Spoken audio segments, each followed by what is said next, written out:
We might as well go to screen sharing, I think. Okay.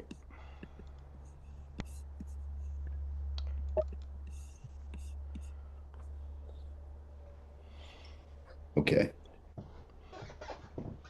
Just a, Yeah, got it. yeah. There sat down once a thing on Henry's heart, so heavy, if he had 100 years and more, and weeping, sleepless, in all them time Henry could not make good. Starts again always in Henry's ears the little cough somewhere, an odor, a chime. And there is another thing he has in mind, like a grave Sienese face 1,000 years would fail to blur the still profiled reproach of. Ghastly, with open eyes, he attends blind. All the bells say, too late, this is not for tears, thinking. But never did Henry, as he thought he did, end anyone and hacks her body up and hide the pieces where they may be found. He knows. He went over everyone and nobody's missing. Often he reckons in the dawn them up. Nobody is ever missing. I think this is a great poem. It's a very strange poem. There is I'll something say. funny about it. Yeah.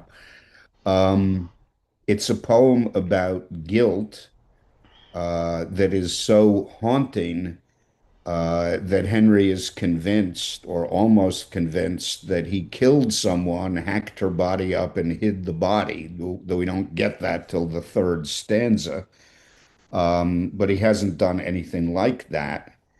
And what he is guilty about is, I think, mysterious. The poem is something you can enter into in terms of feeling immediately. But if you try to say what it means, you run into difficulties, I think. You notice the switch from 100 years to 1,000 years. Um, there is a passage in The Winter's Tale, and Berryman was very interested in Shakespeare, wrote on him a lot, and was especially interested in the late plays, where Paulina is addressing Leontes, whose paranoid jealousy and tyranny has presumably caused the death of his wife, Hermione. And she says, uh, I can't remember it exactly, but more or less, O thou tyrant, do not repent these things, for they are fit but nothing but despair. 100 knees, 200 years together, weeping, fasting on a barren mountain could not turn the gods to look that way thou wert. I've misquoted it a little bit, but I think it is there in the background. Oh, for We go from shame. 100 years, which is very unlikely, to 1,000 years, which is impossible. And if you have any acquaintance with Renaissance paintings from Siena, and I don't have much, but they're really beautiful paintings, you can sense immediately what he means by that grave Sienese face. Um, let's see. In the first stanza, starts again always in Henry's ears, the little cough somewhere, an odor, a chime. What's happening here?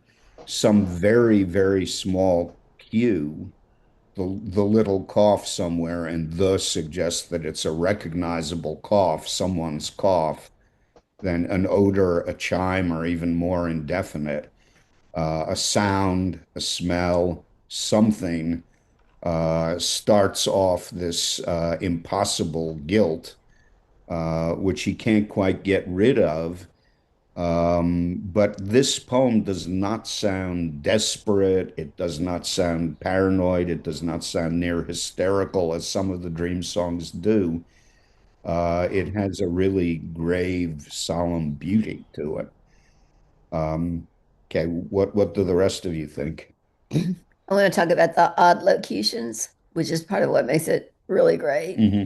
Um, Starts again always in Henry's ears rather than, the little cough starts again. It's like he's turning everything around upside down. Um, Ghastly with open eyes, he attends blind. Be hard to beat both with open eyes and blind, but Hmm. that's what he's describing. And then what I love is the weird verb tenses in the third stanza. Hmm. Never did Henry, as he thought he did, end anyone and hacks her body up. It's like that's in the present tense and hide the pieces. So, it's like it starts bursting through. Hacks her body up is like this sudden blurt of Hmm. violence and um, criminality and incredible guilt and anxiety. And I just think that's just amazing. And then often he reckons in the dawn them up. It's like to delay instead of often he reckons them up in the dawn, which is Hmm. kind of boring. Hi, Lucas. Um, Okay. but often he reckons in the dawn them up, ending with those strong single syllable words. It's like it keeps delaying the sense we can make and keeps enacting this incredible jagged anxiety that's filling the whole poem. So that's what I wanted to talk about a little bit. Yeah. At the end, he's, I think, pretty clearly remembering I not got just just a old little Lucas friends, for a but minute. old lovers. And the complicated way in which he reassures himself is he goes over the list and nobody is missing. So he must not have killed anybody, but that's the only way he can sort of prove it to himself. Okay.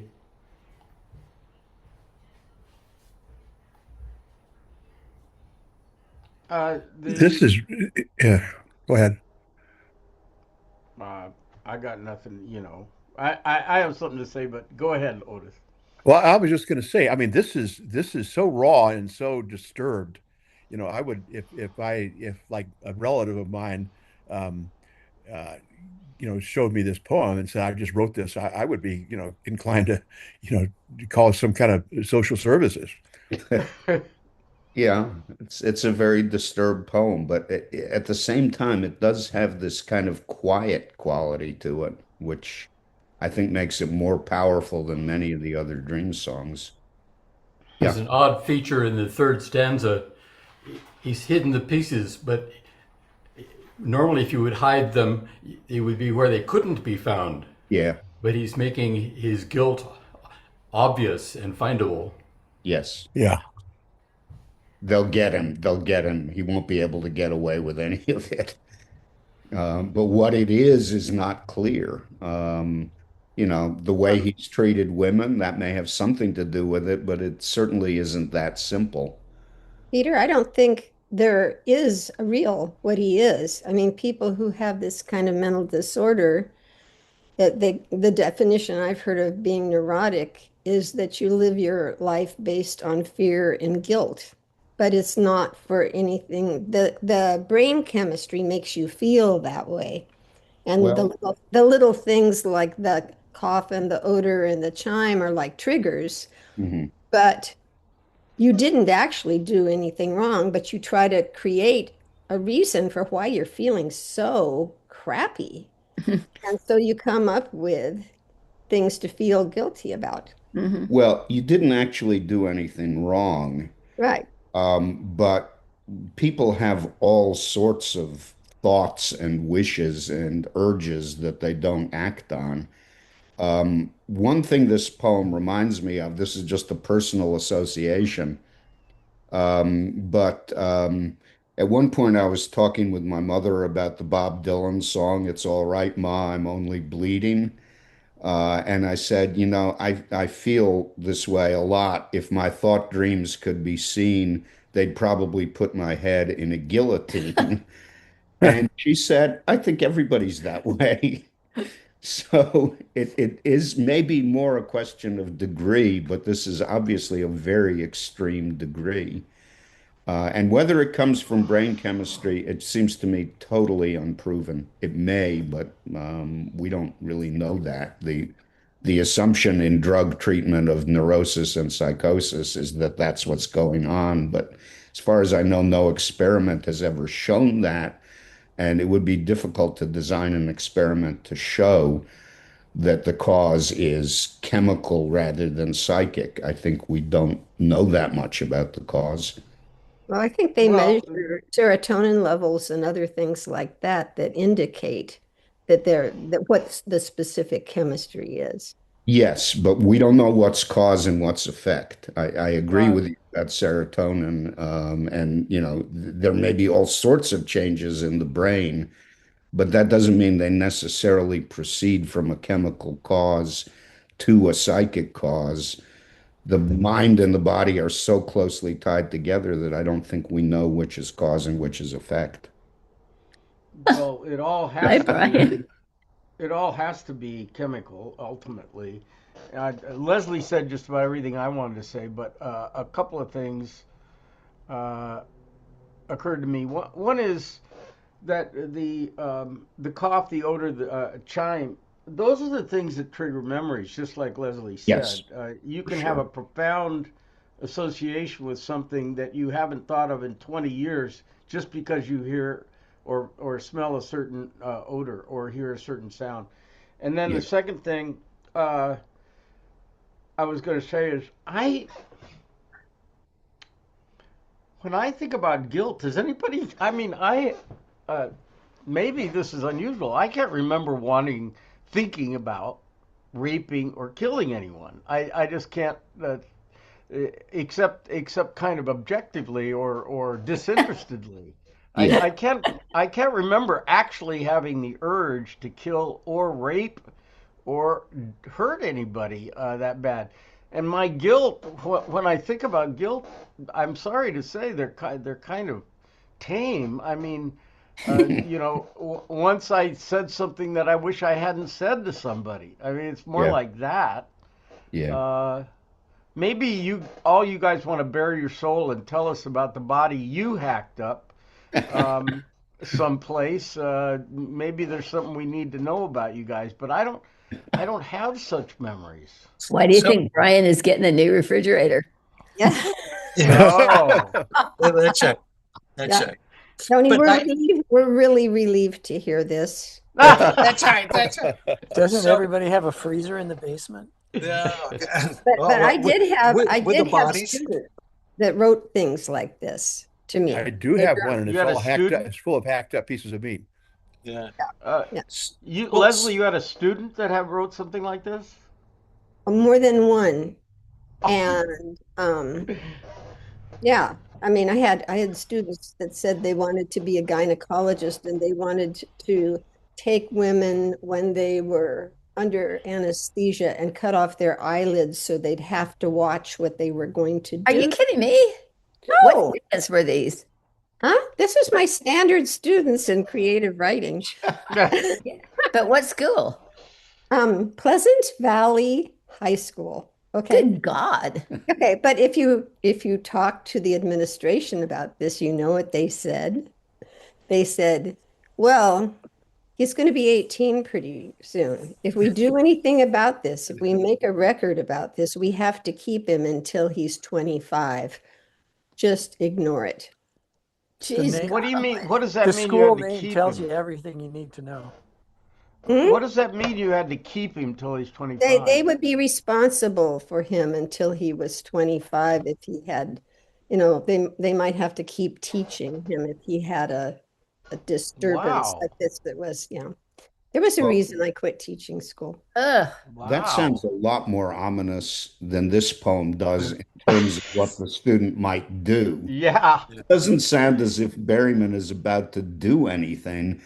It sounds as if, um, the life that he's leading, which is in some ways a wild, disheveled life, but not much worse than that, is somehow connected to a guilt so profound that uh, the temptation isn't to kill someone, but to feel as if he had, if that makes sense. I mean, I'm not completely dissociating it from violent impulses. You can't, but it seems like Oh, God, Leslie. there Oh, is an unusual sensitivity to the conscience of Henry, and your student sounds as if that's not his problem. oh, I once But knew a kid who that was a 7-year-old kid that I was just hanging out with, and we were talking. I said, what do you want to be?" And he said, "I want to be invisible so I can see into people's minds." I got up and left. Hawthorne Hey, wanted that too, but he saw it as a bad kind of temptation.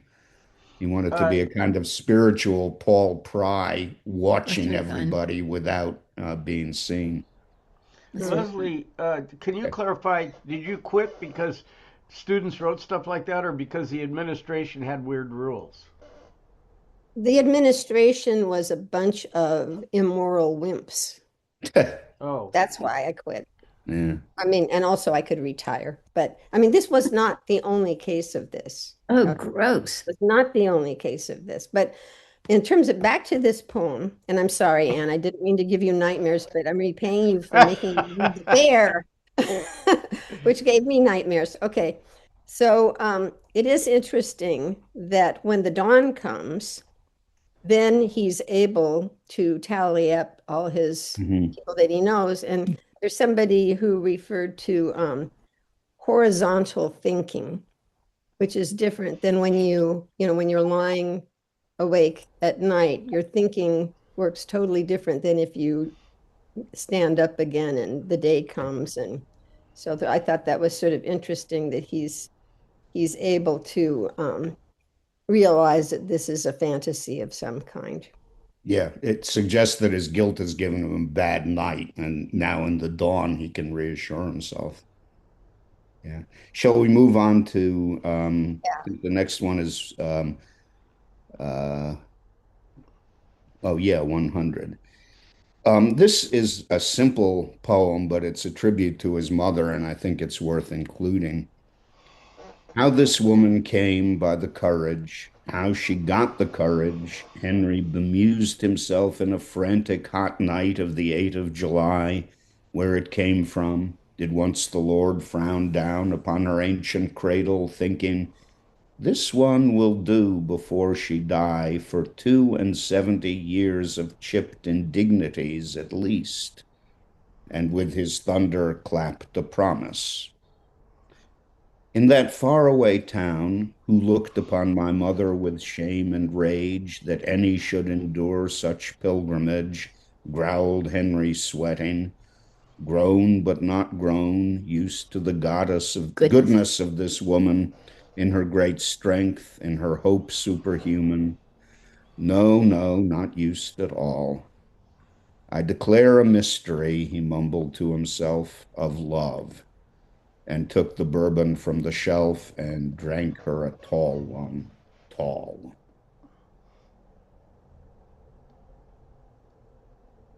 I don't have much to say about this, except that I don't know why in that town they looked on his mother with shame and rage. I imagine it had something to do with the disintegration of his parents' marriage, but Oh, beyond that, and I his can't even dad's guess. suicide.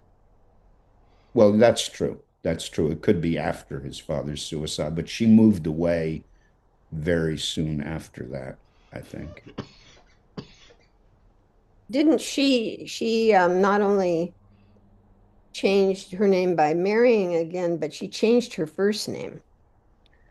I mean, I Yeah, think I the think thing she about, I think did. this was total shame that made her Yeah. do that. And then he changed his name Hmm. Well, also. she changed his name, but he accepted it because he got on very well with his stepfather.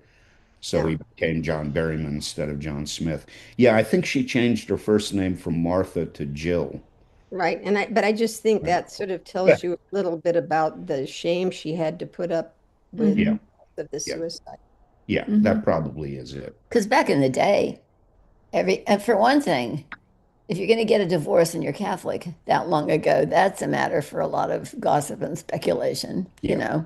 and you'd probably get excommunicated. Um, but for another thing, if everybody knew that your husband committed suicide and that you were in the midst of getting a divorce, they'd probably want to blame you. You know, it's like there's just a lot of bad stuff that could happen. Yeah. People gossiping, people pitying, people being offended, people, enjoying watching somebody suffering, Yeah. all that stuff. I think the best phrase in the poem is chipped indignities. It's not, the kind of thing we associate with oppression or being an outcast in general, but to be full of chipped indignities is really hard. Want to move on to I 105? think Just one quick comment. I think, you know, sometimes when a woman in particular has been abused over time, other people who are aware of it from outside will sort of shame them for having put up with it, Yes, and not having fought back and dealt with it. So I think maybe that's where the shame and rage comes. it could be. I think the suicide is the most likely guess, though. so. I think the end of the poem is very depressing, given that he was an alcoholic. It's like this is I have a problem. Yeah, go ahead, Ed. this poem of tribute to his mother, and then he ends up like mumbling and then having a stiff drink. That's just a really depressing end of the poem to me. Doesn't seem that bad to me. I wanted to say that Berryman's I was disappointed alcoholism by the was very bad, last but word, tall. pouring one stiff drink doesn't necessarily mean anything other than he wants the drink and it's a tribute to his mother. Yeah. I was disappointed by the last word. He's very good at pulling in an unexpected thought for that last you Yeah. know, goodbye. And this one is, I think, not his best. Yeah, it's a kind of lame repetition. Well, not to me. It's like, yeah, this was really a big one. Yeah, I can see that. I think just as a note, also for someone who's a single mother, part of the shame, even if the children were from marriage and the marriage ended, and that trying to deal with being a parent and the sense of criticism from others about however you do it, you're doing it not right. Mhm. So being a child of that, I think, being aware that your presence also contributes to the criticism of your mother, I think is kind of and to appreciate what the mother is doing specifically to raise the children in spite of the challenges she faces. I think it's not just appreciating his mother's courage in the face of the town, it's appreciating his mother's um, efforts to bear up under that for his sake as the child. I think so. Yeah, It's kind of a thank you. Also, it's not just appreciation or courage. It's for sure. Yeah, I think yeah. it's interesting that he says grown used to, but not grown used to. No, not at all. In other words, he's saying that that he had grown used to her goodness and her strength, but really hadn't gotten used to it and had to declare it a mystery, couldn't explain it. I think Mhm. that really adds strength to this tribute in my mind. Seems like a very profound tribute. Yeah. How old was she when this happened? Berryman was in his 12th year, so it was 1946. She was probably in her 30s or maybe a little bit older. And don't you think a little bit might be that I think for a kid in that stage where the mother's being abused and the father commits suicide, what, outside his window, the kid's window, don't you think there might be some feeling of guilt that he didn't protect his mother somehow? I mean, even though it's not rational. I mean, to think that she put up with all of that and she showed this amazing love for him, Well, but he it's didn't, possible. he didn't do anything to protect her or anything like, I mean, the whole thing, having your father kill himself Hmm. in front of you would create that kind of well, it would make love a mystery, a miracle Yeah. in those circumstances. This poem doesn't seem to me to express guilt, though. I mean, a lot of the dream songs do, but I don't see it in this one. I was So, just thinking about the drinking. yeah. Well, he felt guilty about that for all sorts of reasons. A friend of mine who eventually was told by his wife that she'd leave him if he didn't go to Alcoholics Anonymous said to me, an alcoholic isn't just somebody who drinks a lot. I said, yeah, it's somebody who needs it. And he said, no, an alcoholic is somebody who fucks up every time he drinks. Mm. And there's something to that, I think. Mm. You want to go on to 105, this strange political poem. And Berryman's politics are peripheral to his main interests, and they are a little strange. As a kid, I believed in democracy. I saw no alternative. Teaching at the big place, I put it in practice. We'd time for one long novel to a vote. Gone with the wind, they voted. I crunched no, and we sat down with war and peace. As a man, I believed in democracy. Nobody ever learns anything. Only one lazy day, my assistant, called James Dow, and I were chatting in a failure of meeting of minds, and I said, curious, what are your real politics? Oh, I'm a monarchist. Finishing his dissertation in political science. I resign. The universal contempt for Mr. Nixon, whom never I liked, but who, alert and gutsy, served us years under a dope since Dynasty K swarmed in. Let's have a king, maybe, before a few mindless votes. What's that years under a dope thing? That is Eisenhower, and I think Oh, it's very unfair to Eisenhower and almost inexplicably favorable to Nixon. Mm-hmm. Um, but that's how he felt. is Dynasty K Kennedy? Oh, No. Oh, Kennedy. Dynasty K probably is Kennedy. Kennedy, Yeah, yeah. yeah, it would be. Um, yeah. I don't feel that way about Nixon at all, but I think he's got a point about democracy. There are some things that should not be decided by vote. And I think it's very funny that Margaret Mitchell as a girl, loved pulp fiction, basically trashy romance novels. And her mother made her read Vanity Fair, made her read War and Peace. So Gone with the Wind seems to me like a funny example of somebody whose mind is basically oriented toward trashy romance novels, but who has been influenced by War and Peace. Um, as for the king part, I don't mind that so much. I have gone to three No Kings rallies, and they've been good experiences, and I want to protest. But I said to Anne not long ago, not thinking about this poem, I don't think kings are really the problem. If Charles III were to say, "Come back, all is forgiven," I would probably consider it.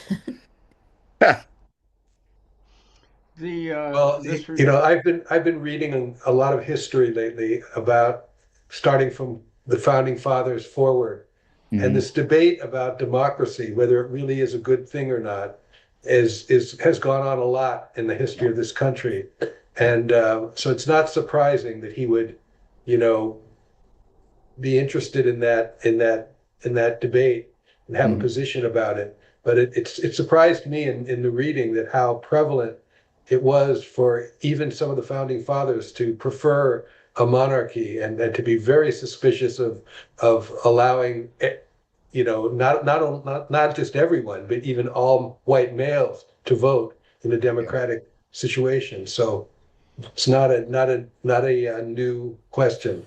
They had to I be I property think, owners. yeah, go ahead. um, well, it reminds me of Plato's Republic. Plato did not believe in democracy because he thought the masses could be swayed by emotions and not reason. So he set up an idea of the guardians who were all rational and admitted that this is often overlooked, but he admitted this is a fantasy. This is never going to happen, never has happened. Yeah. Uh, but I think everybody hates democracy when the votes go against them and loves it when the votes don't go against them. Yeah, that's And true. and you imagine this fantasy figure who's always right, who's always going to be on your side, and Yeah. that's what people think of Donald Trump. They think, "Oh, well, he'll be always on my side." Well, what the founders understood was even if you had a great king, how do you know his son or whoever he appoints, since he's a king, is going to be great? You don't know that. And who's the best judge of that? Well, probably not him. And Right. so that's why democracy is, as uh, uh, Churchill said, a terrible form of government, except compared to all the rest. Yeah, I think that's true. And as for the founding fathers, they all distrusted democracy. I agree completely with Barry, but I think only John Adams toyed with the idea of a king, and nobody really took him up on it. They just wanted to make sure that the people could not, vote for an evil demagogue and overthrow everything by majority vote. And that's a Yeah, reasonable thing to worry about. It is. I think Wasn't it the case that Washington could have been elected king or something like that at the end of the Revolution? He probably could have. And he certainly could have continued as commander in chief of the army. And as soon as the war was over, he just quietly resigned and made Yeah. that famous farewell speech. One of the great acts in all of political history was Yeah, Washington, after winning the revolution and being the hero of the revolution, walking away from power. That is still unmatched as far as I know in history. All yeah. revolutionaries take charge when they win. Well, he was associated with Cincinnatus in ancient Rome, who was dictator twice. They found him at the plow. They said, the enemy is attacking. You have to come be dictator.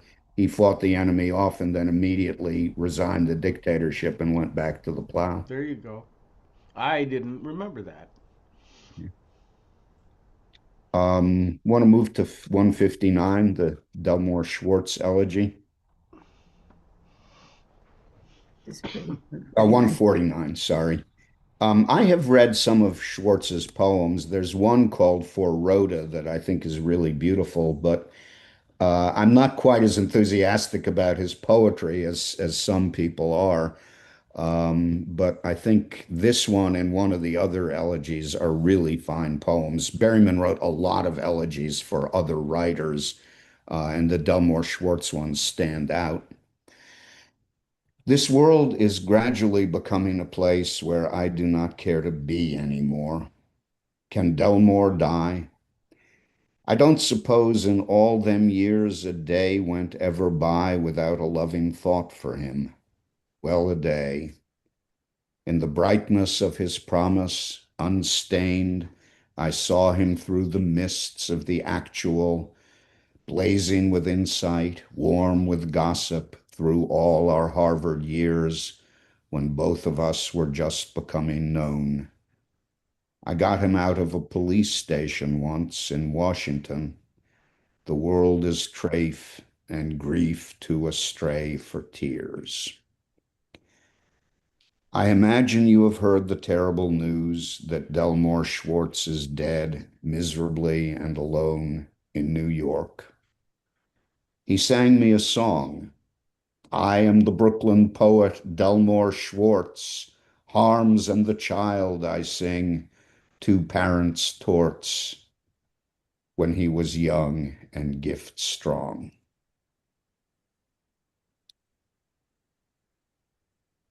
Again, I think it's a fine poem, but I don't have well, you that better much talk to, about to Delmar Schwartz. Okay, I can talk a little bit about Schwartz. He was born in 1913, died in 1965. He and Lowell shared a house together in Cambridge in the 40s. There's a poem Lowell wrote about it, a very affectionate poem that begins, "We couldn't even keep the furnace lit." Eventually, they quarreled. Apparently, Delmore Schwartz suggested that Gene Stafford was cheating on Lowell. I have no idea if that was true or not. but they had either a quarrel or actually a physical fight, and never were that kind of friends afterward. Berryman really seems to have loved him as a man and to have admired his early poetry, but in one of the elegies, he says his poetry ran down and down, I won't conceal from you. And that seems to have been the case. He led a lonely life. He got in trouble. Sometimes it was the law, sometimes it was the mental health establishment.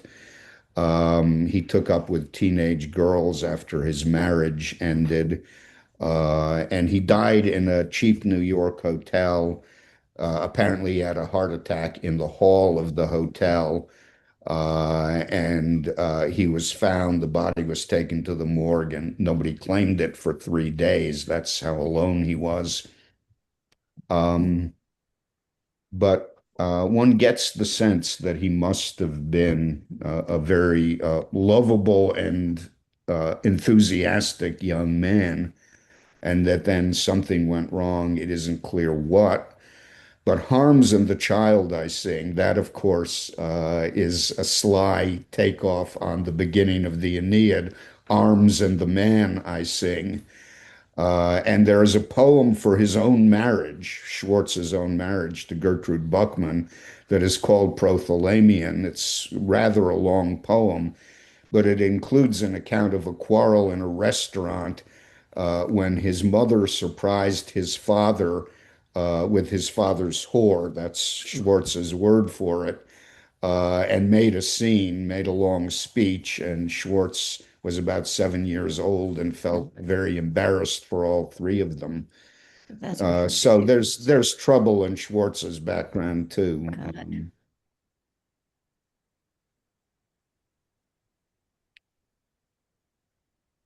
I don't know if we have time for this, but there is another dream song about Delmore Schwartz that is very straightforward and actually involves an anecdote which doesn't need explaining, that I can say to you if you're interested.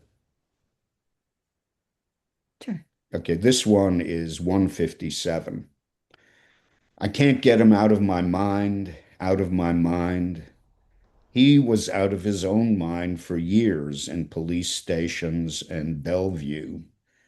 He drove up to my house in Providence, ho ho, at 8 a.m. in a Cambridge taxi and told it to wait.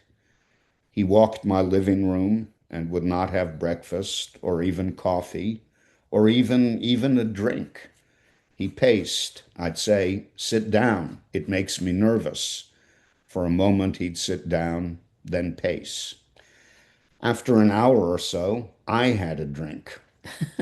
He took it back to Cambridge. We never learned why he came or what he wanted. His mission was obscure. His mission was real, but obscure. I remember his electrical insight as the young man, his wit and promise, gift, the whole young man alive with surplus love.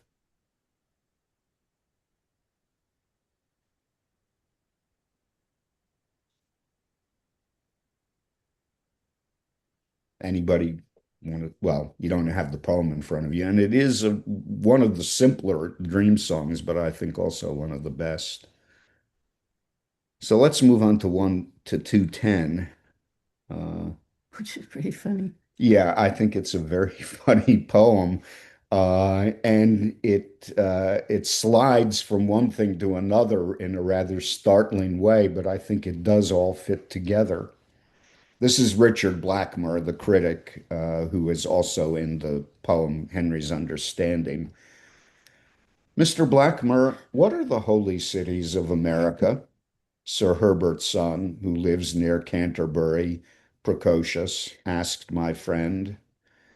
A brain can stammer. Henry's friends did. Er, er, pilgrimages to Palm Beach smother Yeah, me. Palm Springs. Pilgrimages to Palm Springs smother me. I'm retreating to Atlantic City. Atlantic City in the winter is worth having. Holy it's not, empty it is, and who knows anybody in Atlantic City? Henry's doctors drove him there for privacy. At the biggest bar in the world, down his hotel, shared now with a man a football field away, he had one drink. The boardwalk, keen winds, and the timeless surf, and the medieval torture instruments from Nuremberg, and shrunken heads for dollars, and home he fled, abroad he streamed, to Autun, and places else where holiness held forth, and then slunk back to his north. Autun is a cathedral city in central France. I imagine there really are medieval torture instruments from Nuremberg on display somewhere in Atlantic City. The shrunken heads are probably not real shrunken heads, but who They probably knows? are. They might be. They might be real. Um, and then slunk back to his north. I don't think that means north and south as far as geography goes. I think it means where the compass points is north. And Henry's compass, though he respects and is interested in holy places, does not point to holy cities. It points somewhere else, and he slinks back to that place, wherever it may be. So did Berryman go to Autun? Yeah, He yeah. was in the army. No, I think he took a trip to Autun. Oh, He was not in the army. oh, okay. As I said, he was a little past draft age when Oh, the yeah. United States entered the war, That's and he great. did not enlist.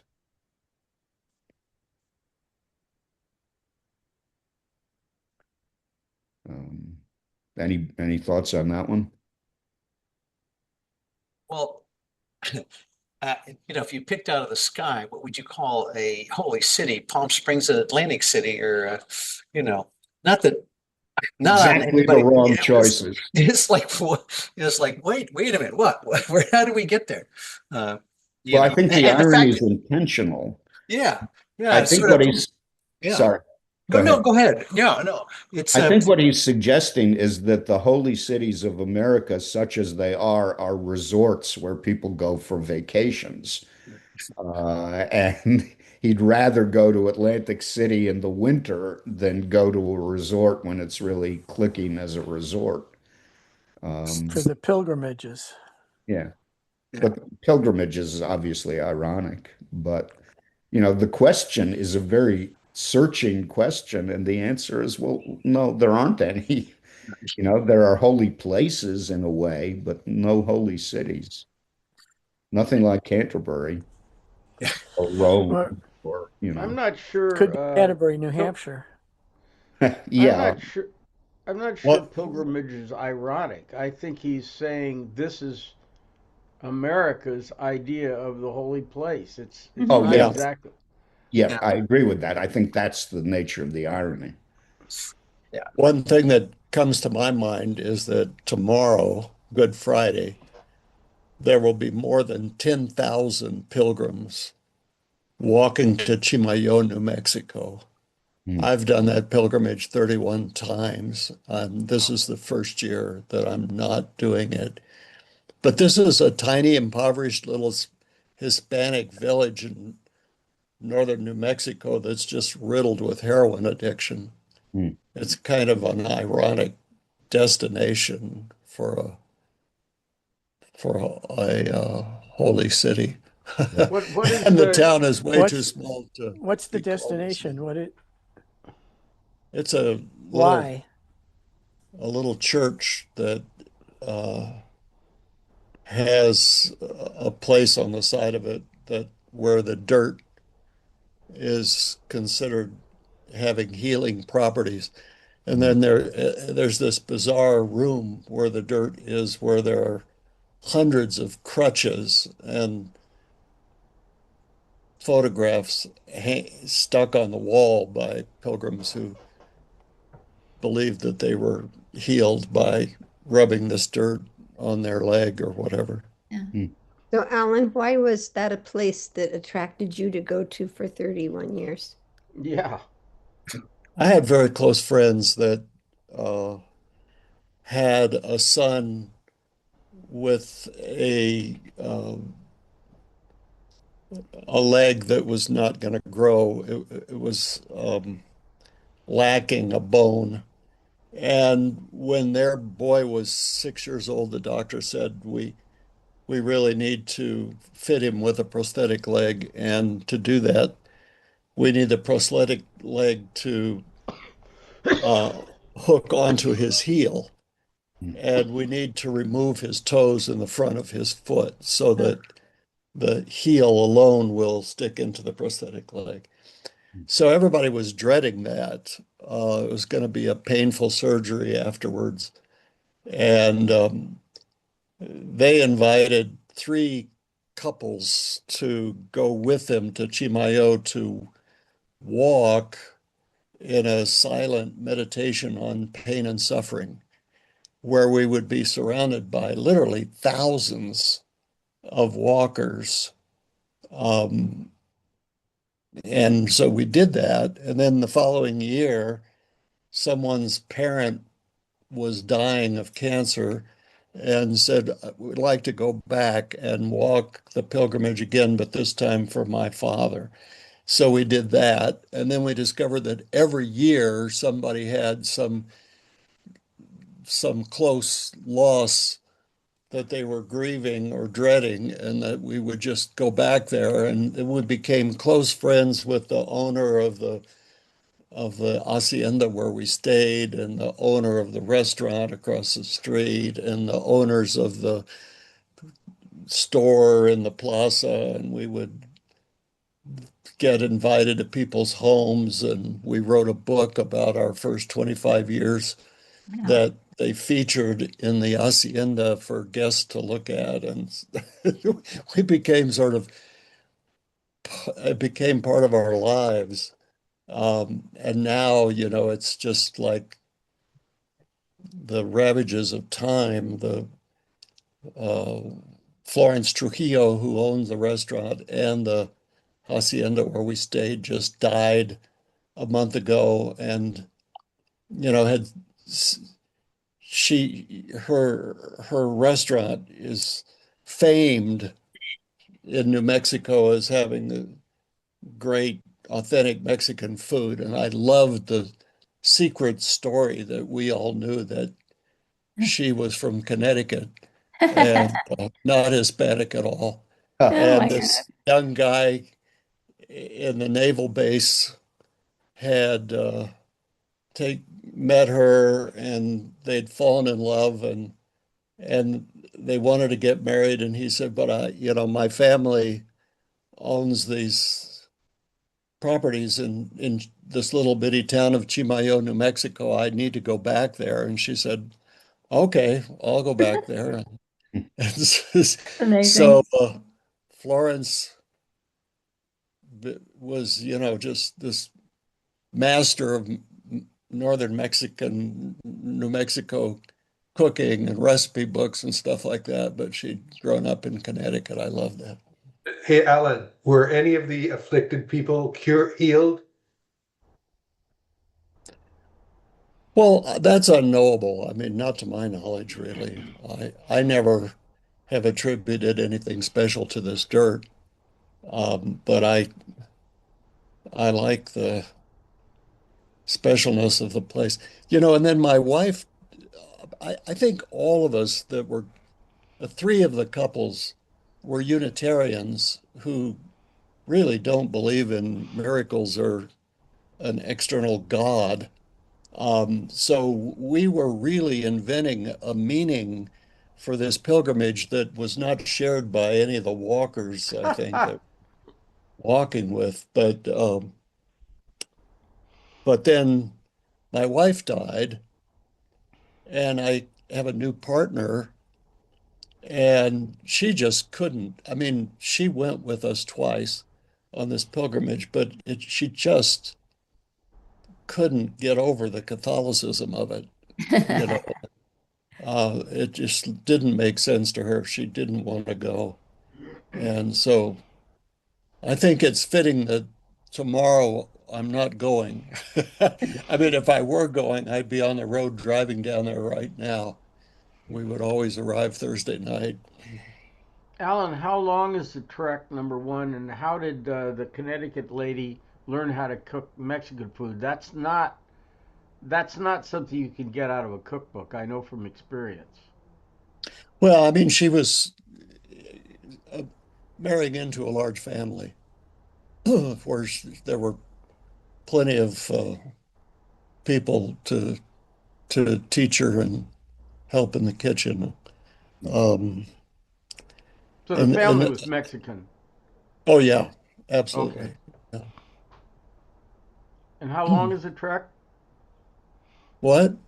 How long is the trek, the walk? Well, the classic walk is from Santa Fe. And so that would be, I think, about 25 miles. But we would always decide where we were going to walk from. And um, sometimes we would park in the Cities of Gold Casino, which was 12 miles when we were really young. And then we decided that was too far. So we started parking at the Nambe Indian Pueblo, which is 6 miles. And so the last many times that we walked that pilgrimage, it was just a 6 mile walk um, over beautiful New Mexican landscape with its puffy little white clouds and sun beating down. That was very interesting. You want to move on to 244? It is a beautiful place. I sent you a sketch that I did there years ago when some years ago when Dan and I were there. Yeah. Oh, yeah, Laurel. It was a little yellow dog who was walking around. Dan, being Catholic, wanted to go in, and I had to be torn away from sitting on in the landscape looking at it. Tony's got to go down. Okay. So 244, Calamity Jane. Actually, you should move to the end because you're almost out of time. I know that, Anne. Okay. I want to do this poem because I like it. Okay. Dang it. This one is rhymed, rhythmically different from the others. And I think it's one of the best of the Dream songs, although I've never come across anyone who has anything particular to say about it. Calamity Jane lies very still, her soul's to Wild Bill's skull, whose sudden guns are gone. The pike what leapt is trash, a sun-discolored flash she looked on that time is gone. Gold seen soils the wild hills, the braided sky. A woman is kinder. Her gun was not his own. In girdle and bra go forth to war and mines. Her horse, ha ha, is whiffs of bone. All that was heat lightning and one vivid blunder. Turning I see in silk and pearl, pliant as the gale goes down in the canyons of summer cold. Jane, Middleton's girl, Yankee ladies, Joan, behold, with a hot sigh they lie down. Um, I don't feel like I have an interpretation of this poem, but what he's doing, at least in part, is taking the legendary Wild West and looking at it from a really different angle. His interest is not in progress, let alone in Theodore Roosevelt's phrase of how the West was won. but in a sense of how much has been lost in the civilizing of the West, and also on sex, love, but I think more explicitly sex, in terms of a legend in which women are usually given a pretty peripheral place, and sex and love do not involve Calamity Jane very much, but the Eastern schoolmarm who comes out to the town and so on. Calamity Jane was really named Martha Jane Burke. Whether she was in any way romantically involved with Wild Bill Hickok is more than I know, but they were in Deadwood at the same time. And I think in the television show Deadwood, they are. Um, the pike what leapt is trash, a sun-discolored flash, she looked on that time. Of all the ways to focus on a fleeting moment, seeing a fish leap out of the water and being illuminated by the sun before it goes back into the water is, I think, one of the best ways to suggest how fleeting any moment is. Wild, obviously a pun. The hills are wild, W-I-L-D, but also it was a while ago that all this happened. They belong to another time, another while, and the finding of gold soils the wild hills. Then this combination of lyricism and burlesque in the second stanza goes into that third stanza, which is very quiet and I think very beautiful. He's imagining women who were known for their physical prowess, their courage, their roughness, their ability to live in a man's world. Uh, Calamity Jane dressed as a man and was a skilled horsewoman and an accurate shot. Middleton's girl is the roaring girl from the Jacobean play. And Joan, of course, has to be Joan of Arc. And he's imagining them, Joan of Arc is not dressed in armor. Calamity Jane is not what one historian of the West calls her, a tobacco chewing bawd. And in Silk and Pearl, they experience something that they may well have experienced or may not have experienced, but that Berryman wants to imagine them as experiencing. Um, Anything to say about that one? I just looked this up, and where does he get her souls next to Wild Bill's skull? Because they are married. They are Pure buried next to each other. imagination. Uh, Pure imagination. they're buried next to each other. Apparently, Oh, I she didn't was. know that. This is true, and Yeah, in Deadwood, uh, right. right, and she was infatuated with him, but he didn't have any feelings for her whatsoever. Mhm. And the legend is that he was buried. She was buried next to him as a prank to make him live next to her for eternity when he shunned her in life. And also, the other thing was it would be a good tourist draw to have them both buried right Yeah, that's there. fascinating. I had not known that. I had to look it up. I mean, because the thing, but they claim that no, it's not true. So it's kind of weird that he would say that her soul's next to Wild Bill's skull. Well, Anyway, upside down, not yeah. not side by side like an embracing couple. Um, the last three are all good, but I think we only have time for one. I will say about the poem about his father, 384, where he writes with fury.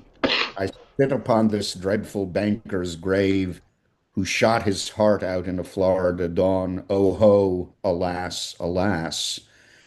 You can see how he felt that way, but I rereading some of the Dream songs that I didn't remember very well, I came on 143 and 145, in both of which he says that he still loves his father.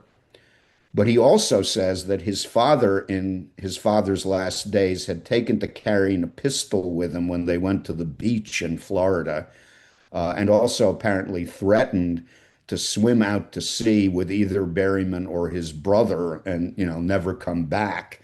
And he was a strong swimmer. He could have done it. And Berryman says, well, at least I'm grateful to him that he didn't do that to me. It would be a very grim note to end the Dream Songs on. 385 is an affectionate poem with his daughter in it. I would like to look at Henry's Understanding, which I think is the only one of the posthumously published Dream Songs that I've found that I think is a really fine poem. He was reading late at Richard's down in Maine, age 32. Richard and Helen long in bed, my good wife long in bed. All I had to do was strip and get in my bed, putting the marker in the book and sleep and wake to a hot breakfast. Off the coast was an island, Petit Manan. The bluff from Richard's lawn was almost sheer. A chill at 4 o'clock. It only takes a few minutes to make a man. A concentration upon now and here. Suddenly, unlike Bach, and horribly unlike Bach, it occurred to me that one night, instead of warm pajamas, I'd take off all my clothes and cross the damp, cold lawn and down the bluff into the terrible water and walk forever under it out toward the island.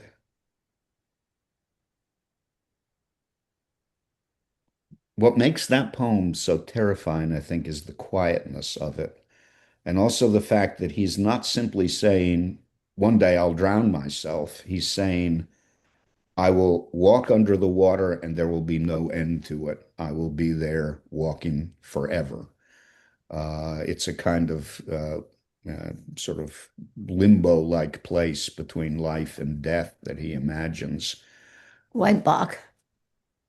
I Yeah, why take Bach? it that he sees Bach as someone whose religious faith was firmer than Berryman's own and whose sense of duty, community with other people, his large family, and all of that would make him the least likely man to do something like that Berryman can think of among great musicians, writers, and artists, which is what he likes to compare himself with. That's the best I can do. There may be a more specific reason. It's the Yeah. end is certainly wasn't have been connected in his mind, but there's this sleep story I listened to about Maori safe sacred things in New Zealand, where the belief is that when people die, they go to this northernmost point where there's this potakawa tree, and if they've been good, they slide down the potakawa tree into the water and they walk underwater out to the Three Kings Islands, where Wow. they Wow. can come back up and look back on their lives Yeah. and look back on the island. And that business about he's not just going to get in the water and drown, he's going to walk Yeah. under the water out to the island. So I thought, what an interesting image. That's Yeah. fascinating. There's apparently a Hawaiian belief about a point on the north of Oahu where I don't know if people walk underwater, but that's where the souls depart. Yeah, It's the this it's the Ele places where they jump Yeah. off. It's jumping off spot. Yeah. it's That's what exactly it is in New Zealand as well, the jumping So off. cool. And and there's South Point also. they're both groups are Polynesian, I know and that. it's not just on Oahu, but all the islands have a place where the spirits leap and head towards the sunset. To the Amakua, and the South Point on the Big Island is like that. You want to go back away from screen sharing so we can see each other for the last minute or two? There you go. Yeah. Anybody have any final thoughts about Berryman? I will say that the more of the dream songs you read, the more they make sense, and the more Henry seems like a real living presence. Although some of the dream songs are unintelligible, some of them are kind of disgusting. They're not all equally good by any means, but they accumulate.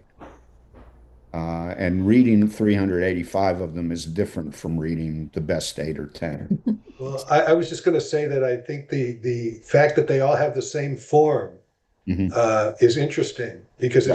it's I think it gave him some structure in which to express some of these emotions Mhm. and just sticking to it almost in an insane kind of way Yeah. yielded some aesthetic benefits, I think. Yeah, I agree. Meter varies and rhyme varies. He mostly doesn't use rhyme, but sometimes he does, but it's always the same stanza structure. Did Yeah. he ever comment on these poems as technical things, or express why he wrote them?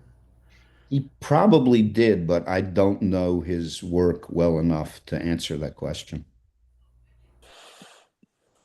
When I was studying for my PhD exams, I read the Norton's Anthology of Modern Poetry, Modern American Poetry, cover to cover. And I swear to God, everybody either converted to Catholicism or committed suicide or did one and then the other. Yeah. I'm like, please, no, no, no more. Well, what happened to I you, mean, Anne? well, my first husband, John, is a devout Catholic. So I got baptized in the Catholic Church at Christmas Eve in Liège, Belgium, which was really wonderful. And then I was attending the Catholic Church the whole time of my marriage to him, but obviously that didn't stick because here I am. So next time, if it's okay with you guys, I'm going to talk about the process of revision because Barry brought that up. And I figured that I should be my own guinea pig, so I'll send you this poem. I'm not saying it's the best poem I ever wrote, although I do like where it ended up. But you can see with painful obviousness the steps that it had to take to get there. And that's kind of what it's all about. Well, I was talking to somebody, I can't remember, and it's like you've got to develop a rhinoceros's skin, and you've got to learn to love to cut, and you've got to learn to love to revise or else you just hang it up. What, if I may ask, what spark initiates the writing of a poem? Oh, all kinds of things. When I talk about this particular poem, I'll talk about what initiated it. But it can be just all kinds of things like a memory or a prompt, or I like to work ekphrastically, which is where I'm writing in response to some kind of visual art, especially photography. I've done, 2 books that way. Um, It can just be all kinds of things, or you can set yourself a game. Like I'm going to write an Abecedarian, which is a poem where the first line starts with A and the second line starts with B, and so on and so forth. Or you can do, like I wrote a reverse Abecedarian where the first line starts with Z and it goes backward to A. You can write a sestina, which I only ever wrote one and it was not a raging success. Or you can try to write a sonnet, which I can't do to save my life. Just all kinds of things. So with the ones with where you start with a structure in mind, like the ones you just mentioned, then what do? You say, okay, I'm going to write. It's just a puzzle, like you say. So then you have to plug in content to that puzzle. Yeah, To, but you're getting in touch with your unconscious that way. Say to yourself a word that starts with A, apple. Apples fall from the tree. That's not a good line of poetry, but that's an A line. B, bears pick them up and wander off into the I woods. see. So it's like a Rorschach test, a Kind of, structure yeah. Mhm. Yeah, for. kind of. Yeah, I'll send you guys my reverse abecedarian, which I really like a lot, actually. But I will also send you this poem that I'm going to talk about the revisions of. Okay? great. I, Good. I, I Thank love you. this. As a matter of fact, I mean, all the poems we're studying, I can read by myself. And of course, it's wonderful to hear everybody's comments. But what I can't do is have access to somebody who's actually a creator. I can't talk to Lowell or, any of these guys, but I You can can talk to you. try. So I'm Yeah. very interested in that, and I'm Sure. glad you're doing it. Good, sure. Well, I'm honored to be asked, Yeah. actually. Okay, Yeah. folks, have a nice weekend. All Happy right. Easter, Thank you. Yeah. Passover. Passover and Easter.